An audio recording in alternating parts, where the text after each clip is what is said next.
बिस्मिल्लाहिर्रहमानिर्रहीम। मोहतरम नाज़रीन व सामीन, आज की लैंग्वेज टिप के साथ नवीद साबरी हाजिर खिदमत।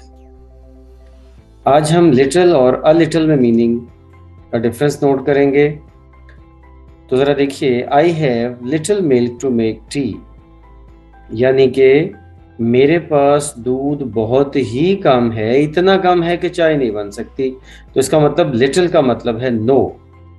और दूसरा, I have a little milk to make tea, तो इसका मतलब ये है कि कुछ दूध मौजूद है। अ लिटिल का मतलब सम, कुछ दूध है, चाय बन सकती है लेकिन वो बहुत ज़्यादा नहीं है दूध। तो ज़रा गौर करें कि एक तरफ लिटिल के मीनिंग में नेगेटिविटी है और अ लिटिल के मीनिंग में पॉजिटिविटी है।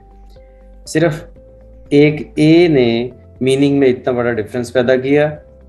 और दूसरी बात जो नोट करने वाली है वो ये है कि लिटिल और अ लिटिल अनकाउंटेबल नाउन के साथ यूज होते हैं।